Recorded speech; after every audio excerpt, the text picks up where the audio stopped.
Assalamualaikum, apa kabar teman-teman semua? Semoga sehat selalu ya. Nah, pada video kali ini teman-teman ya, gue mau ngebahas ciri-ciri kerusakan pada shock breaker motor teman-teman.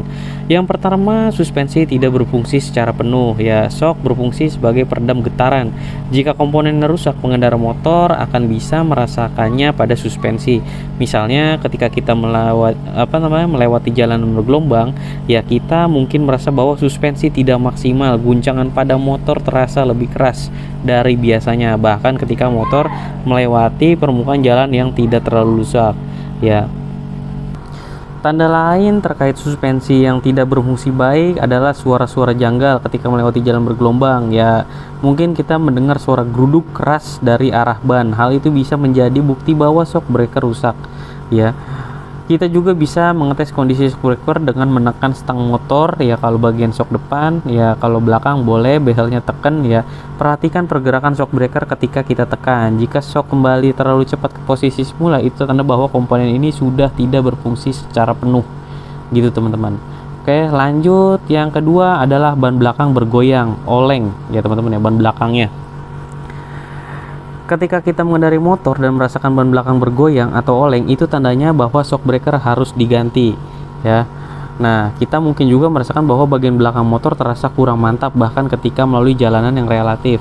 Tapi pada umumnya ya, kalau yang rusak, kalau kita udah cek tekanan bannya, anginnya bagus teman-teman ya, terus nggak masalah, nggak ada yang goyang ya, itu kemungkinan shocknya gitu. Apalagi biasanya kalau paling berasa tuh kalau ini teman-teman, pas lagi boncengan ya, itu di jalanan kurang bagus biasanya goyang. Nah, itu kemungkinan adalah shocknya teman-teman ya. Terus apalagi ya, oli bocor teman-teman, itu udah jelas ya teman-teman kalau oli bocor ya. Nah, ini contoh oli bocor ya teman-teman ya. Oli adalah bagian penting dari kerja komponen shock breaker. Jika kita melihat tetesan oli dari suspensi, besar kemungkinan shock akan mengalami kerusakan ya. Kita juga bisa mendeteksi kerusakan ketika menyentuh suspensi dan melihat noda oli pada tangan ya. Ini jelas banget nih teman-teman ya. Nih ini olinya aja kelihatan sih kalau di kamera nih tuh ya, nggak jelas ya teman-teman ya, masih bening olinya gitu. Oke, terus apalagi,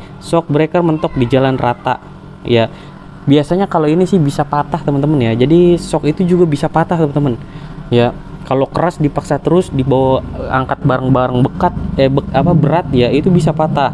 Shock breaker biasanya mentok ketika kita mengemudikan sepeda motor dengan beban terlalu berat, dan itu wajar. Akan tetapi jika shock breaker terasa mentok saat kita mengemudi di tempat rata, itu pertanda bahwa shock breaker tidak lagi bekerja secara maksimal teman-teman ya. Jadi itu teman-teman ya, ciri-ciri kerusakan pada shock breaker motor teman-teman ya. Tapi paling gampang sih gini teman-teman ya, kalau udah bocor ya, udah ada oli ya, udah lama-lama juga olinya habis. Kalau olinya udah kering, nanti besi sama besi ketemu ya, itu lama-lama akan kegerus, keras dan lain-lain, resiko patah di jalan. Intinya gitu teman-teman. Selama kita ngerawat motor, dicuci motor bersih ya kan, pokoknya motor terawat, nah insya Allah, terus bawa-bawa barangnya nggak berat-berat, sesuai teman-teman ya, itu kemungkinan motor juga akan aman-aman aja teman-teman. Shock juga pasti akan awet tahunan. Mungkin itu aja teman-teman video kali ini dari gua. Sampai ketemu di video selanjutnya. Wassalamualaikum warahmatullahi wabarakatuh.